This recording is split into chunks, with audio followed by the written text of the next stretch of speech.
आज आपल्यासोबत एक अशी व्यक्ती आहे ज्यांना आपण संगीत दिग्दर्शक म्हणून बघितलं आहे, पण आता पहिल्यांदा सिनेमाचं दिग्दर्शन करताना बघणार आहोत. माझ्यासोबत आहे डॉक्टर सलील कुलकर्णी आणि वेडिंगचा सिनेमा हा त्यांचा सिनेमा 12 तारखेला प्रेक्षकांच्या भेटीला येतो आहे. ट्रेलर लॉन्च आजच झालं आणि कमाल ट्रेलर आहे सर. आता एक छोटंसं शिवधनुष्य का होईना पेललं आहे तुम्ही, एवढी मोठी मोठी कामं केलीत आणि आता सिनेमा कसं वाटतंय सगळ्यांना? थँक्यू. एक तर थँक्यू, कारण कमाल वाटतं. ह्या तुझ्या कॉम्प्लिमेंटनी मला खूप छान वाटतं आहे. कारण टीममधले सगळे फिल्म सुरू झाल्यापासून म्हणत आहेत की अरे ही कमाल फिल्म होती, कमाल फिल्म होती. पण त्रयस्थपणे बघून तू दाद देणं हे मला जास्त महत्त्वाचं वाटतं. कारण आपल्या मनात एक उमटलेलं चित्र असतं, ते पडद्यावर आपण उमटवतो. शेवटी दिग्दर्शकांनी हा चित्रपट मनात ऑलरेडी पाहिलेला असतो, तो तुम्हाला दाखवत असतो. पण तो दाखवताना जसा तसा कन्वर्ट झाला तर मजा आहे. त्यातून ह्युमर असेल तर ते अजून अवघड जातं, कारण ह्युमर कधी कधी पसरतो, कधी कधी वाहवत जातो, कधी कधी घसरतो. हे काही न करता लोकांच्या चेहऱ्यावर स्माईल आणणं हा प्रयत्न आहे. आणि हा प्रयत्न ट्रेलरमधनं तरी साध्य झालेला दिसतो, याचं मला खूप समाधान आहे की सगळेजण खुश आहेत. जेवढे पत्रकार मित्र आले होते सगळ्यांच्या चेहऱ्यावर स्माईल दिसते.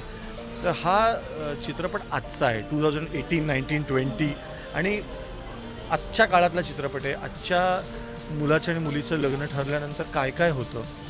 पण नुसती लग्नाची गोष्ट आहे का? तर लग्नाची गोष्ट नाही आहे ही गोष्ट. जी प्री वेडिंग फिल्म करणारी मुलगी आहे तिची फिल्म आहे. म्हणजे जसं आत्ता तू आणि हे आपले कॅमेरामॅन मित्र माझी मुलाखत घेत आहे, ह्या दोघांची ती गोष्ट आहे खरं तर, की ते जेव्हा ही प्री वेडिंग फिल्म करायला जातात तेव्हा त्यांना काय मिळतं याच्यातून. ती मुलगी ही स्वखुशीने करते का तिला करावी लागते जबरदस्ती, तिला नाईलाजाने ती ही फिल्म करते का, आणि जर नाईलाजाने असेल तर ती किती वैतागते आणि ती करता करता तिचं आयुष्य बदलतं आहे का.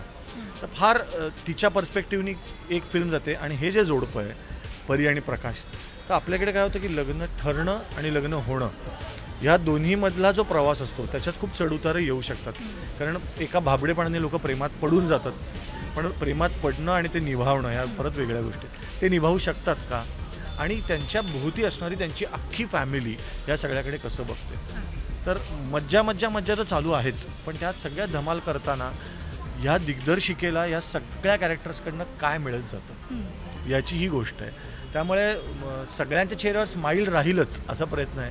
पण तरी एक यशस्वी माणूस कुठेतरी काही निसटतं आहे का यश मिळवता आपली यशाची गाडी इतकी जोरात सुटते आहे का की आदल्यामधल्या नद्या बघायच्या राहूनच जात आहेत, असंही कुठेतरी मनात येऊन जाईल चित्रपट बघताना. आणि या सगळ्यांनी ज्या पद्धतीने आपापले रोल केले, तर म्हणजे काही लोकांना तर असेच की 6 सीन आहेत, 7 सीन आहेत, पण जे काही चोपलेत प्रत्येकाने. म्हणजे संकर्षणसारखा इतका गुणी ॲक्टर आहे, त्याची जी भूमिका आहे, किंवा प्राजक्ता हणमकर आहे, ह्या प्रत्येकाने आपापली भूमिका खूप नॅचरली केली. माझं एवढंच म्हणणं होतं की मुद्दाम ॲक्टिंग करू नका.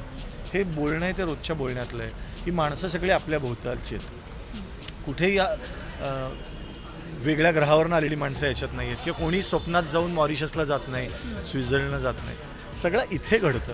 तर आपल्यासारखं बोला, लोकांना पण वाटलं पाहिजे अरे हा माझ्या घरचा आहे, हा माझ्या घरचा आहे. तर ट्रेलरमध्ये तुला जाणवलं असेल की खूप सासवड आणि बँड्राचा तो काय तुम्ही मेळ घातला आहे. आणि जर नाव आपण बघितलं तर हा सिनेमा नाही आहे, तर हा सिनेमा आहे. कसं म्हणजे नावामागे नेमकी काय ती? खरं सांगू का, गाण्याची जशी चाल सुचते ना, तर त्याला काही नंतर तुम्ही विचार करत की का अशी चाल केली असेल, पण ती सुचलेली असते.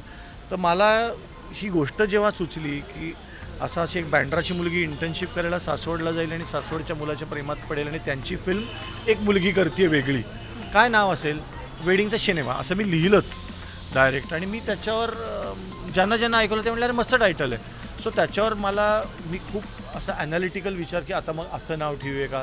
जो पहिला उद्गार असतो आपला ना, तो चांगला असतो असं मी मानतो. की जसं आयुष्यावर बोलू, काही नाव सुचलं पहिलं ते होतं. कुठल्याही कार्यक्रमाचं पुस्तकाचं नाव पटकन सुचतं ते चांगलं असतं. कलाकारांबाबतीत बोलायला झालं तर एवढे सगळे कलाकार तुम्ही एकत्र आणलेत आणि ती सगळ्यांची टीम तुम्ही मस्त मॅच केली आहे. दिग्दर्शक म्हणून हे सगळं करणं सोपं होतं, कठीण होतं? कसा तो धमाल अनुभव होता? नाही, एक तर सीन असा होता की सगळे असे गोल बसलेत आणि तो इव्हेंट मॅनेजर प्रेझेंटेशन देतोय की आपण लग्नात काय, तर सगळे म्हणजे मी असा ना एक क्षणभर असा लहान मुलासारखा विचार करत होतो की आपण या सगळ्या लोकांना शाळेपासून बघितलं, अनेक याच्यातल्या, शिवाजी दादा किंवा अलकाताई, इतके सिनियर लोक. आणि मग मी असं एक लांब श्वास घेतला, मनातल्या मनात गणपती बाप्पा मोरया म्हणलं आणि सुरू केलं बोलायला की आता आपल्याला काय सीन करायचं आहे. तर एका पॉईंटला असं वाटत होतं की बापरे केवढे कलाकार आहेत की ज्यांनी अप्रतिम नाटक केलेलं आहे, अप्रतिम सिनेमे केलेत, आणि हे इतकं मन लावून आपलं काम करत आहेत. सगळ्यात मोठं सर्टिफिकेट काय असतं, त्यांच्या चेहऱ्यावर दिसणारा जो आनंद असतो ना, की हा मस्त झालं आहे. कारण आत्ता चित्रपट कदाचित ना प्रमोट करताना सगळे म्हणतात की एक छान चित्रपट आहे, पण सेटवरचा आनंद जो असतो ना तो फार खरा असतो. आणि तो मी अनुभवला आहे की प्रत्येकाच्या चेहऱ्यावर ते जे एक्सप्रेशन होतं की कमाल सीन झाला आहे, किंवा स्वतःच खूप वेळ हसत होते आपापला सीन बघून, हेही मला महत्त्वाचं वाटतं. कारण आता भाऊसारखा माणूस की जो रोज इतकी स्किट्स करतो आहे, इतके वेगवेगळे स्टेज शो करतो आहे, तो माणूस जेव्हा सीनवर स्वतःच खूप आनंद घेतो की अरे काय सर गावं धमाल आली सीन करतो, ते खूप मोठं सर्टिफिकेट वाटतं. सिनेमा तयार झाला आणि 12 तारखेला तो नेमकं काय कमाल करतो हे बघणं एक्साइटिंग आहे. तुमच्या सगळ्यांशी बोलल्यावर थँक्यू सो मच सर, इतक्या मस्त गप्पा मारल्या आणि खूप शुभेच्छा सर. थँक्यू.